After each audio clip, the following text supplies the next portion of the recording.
Cuarta conversación. Todo consiste en una renuncia de corazón a todas las cosas que percibimos que no conducen a Dios. Podemos acostumbrarnos a conversar continuamente con Él con libertad y simplicidad. Para dirigirnos a Él en todo momento solo necesitamos reconocer que Dios está íntimamente presente con nosotros, que podemos pedir su ayuda para conocer su voluntad en cosas dudosas, y para realizar correctamente aquellas que vemos claramente que Él requiere de nosotros, ofreciéndoselas antes de realizarlas, y agradeciéndole cuando hemos terminado. En nuestra conversación con Dios, también debemos aplicarnos a alabarle, adorarle y amarle por su infinita bondad y perfección. Sin desanimarnos por nuestros pecados, deberíamos orar pidiendo su gracia con una confianza perfecta en los méritos infinitos de nuestro Señor. Dios nunca ha fallado en darnos su gracia para cada acción. El hermano Lorenzo lo percibía claramente y nunca le había fallado, a menos que sus pensamientos se hubieran apartado del sentido de la presencia de Dios, o cuando se había olvidado de pedir su ayuda. Dios siempre nos da luz en nuestras dudas, si no tenemos otro propósito en la vida que el de agradarle.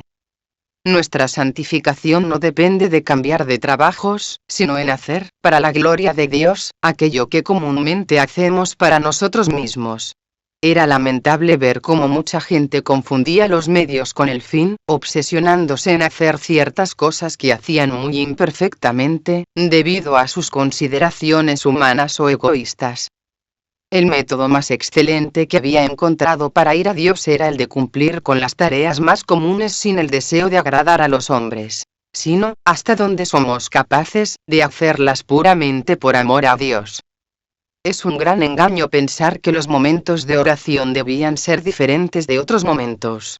Estamos estrictamente obligados a unirnos a Dios por medio de la acción en el tiempo de la acción, tanto como por la oración en su debido momento.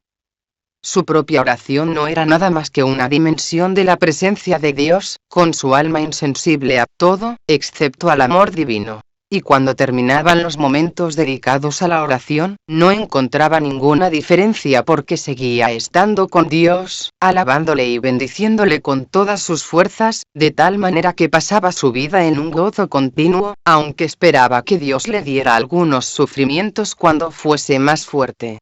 De una vez por todas deberíamos poner de corazón toda nuestra confianza en Dios y rendirnos por completo a Él, seguros de que no nos defraudará. No debemos cansarnos de hacer pequeñas cosas por amor a Dios, porque Él no toma en cuenta lo grande de la obra sino el amor con que la hacemos.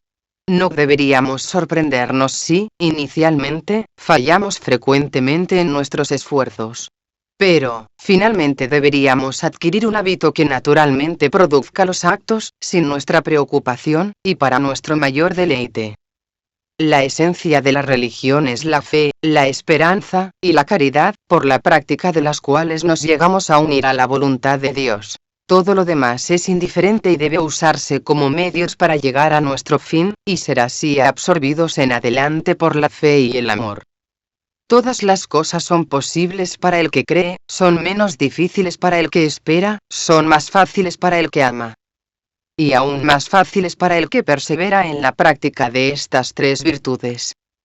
El fin que debemos proponernos es el de convertirnos, en esta vida, en los más perfectos adoradores de Dios que podamos ser, como esperamos ser durante toda la eternidad. Cuando ingresamos a la vida espiritual debemos considerar y examinar a fondo lo que somos. Y entonces deberíamos encontrarnos dignos de todo desprecio, e inmerecedores del nombre de cristianos, sometidos a toda clase de miserias e innumerables defectos que nos preocupan y que causan vicisitudes perpetuas en nuestra salud, en nuestros humores, en nuestras disposiciones internas y externas. En resumen, personas a las que Dios podría humillar mediante muchos dolores y trabajos, tanto interiores como exteriores. Después de esto, no deberíamos sorprendernos de que los hombres nos tienten, se opongan a nosotros y nos contradigan. Debemos, por el contrario, someternos a aquello y soportarlo tanto como Dios quiera, como cosas altamente ventajosas para nosotros. Después, mientras a mayor perfección aspire un alma, mayor será su dependencia de la gracia divina. siendo cuestionado por uno de su propia comunidad, a quien estaba obligado a abrirse sobre los medios con los que había obtenido ese sentido habitual de Dios, dijo que desde que había ingresado al monasterio había considerado a Dios como el fin de todos sus pensamientos y deseos, y la meta la cual debían tender, y en la cual deberían terminar. Al principio de su noviciado pasaba las horas señaladas para la oración privada pensando en Dios, para convencer a su mente e imprimir profundamente en su corazón la existencia divina, mediante sentimientos devotos y sumisión a la luz de la fe, más que mediante estudiados razonamientos y elaborada meditación. Mediante este simple y seguro método, se ejercitó en el conocimiento y el amor de Dios, resolviendo usar sus mayores esfuerzos para vivir en continuo sentido de su presencia, y, en lo posible, de no olvidarlo nunca jamás. Así, cuando había llenado su mente con grandes sentimientos de aquel ser infinito, iba a trabajar a la cocina, porque era el cocinero de la comunidad. Allí, después de considerar seriamente las cosas que requerían su oficio, y cuándo y cómo debía ser hecha cada cosa, ocupaba todos los intervalos de su tiempo, así como antes y después del trabajo, en oración. Al comenzar su trabajo le decía a Dios, con confianza filial: «Oh, Dios mío, puesto que tú estás conmigo, y porque ahora debo, en obediencia a tus mandamientos, aplicar mi mente a estas cosas externas, te suplico que me concedas la gracia para continuar en tu presencia, y para este propósito bendíceme con tu asistencia, recibe todos mis trabajos, y posee todos mis afectos». Mientras trabajaba continuaba su conversación familiar con su Creador, implorando su gracia, y ofreciéndole a él todas sus acciones. Cuando había terminado, examinaba cómo había cumplido con su deber. Si lo veía bien, le daba las gracias a Dios. De lo contrario, pedía perdón y, sin desanimarse, de nuevo ponía su mente en orden y continuaba con su ejercicio de la presencia de Dios, como si nunca se hubiera desviado de ella. De esta manera, decía, levantándome tras mis caídas, y mediante renovados y frecuentes actos de fe y amor, he llegado a un estado en el que me resultaría tan difícil no pensar en Dios como fue al principio acostumbrarme a hacerlo. Como el hermano Lorenzo había encontrado gran beneficio en caminar en la presencia de Dios, era natural que lo recomendara fervientemente a otros. Pero su ejemplo era un incentivo más fuerte que cualquier argumento que pudiera proponer. Su mismo dominio de sí era edificante, reflejando una dulce y calmada devoción, que no podía sino afectar a quien le observara.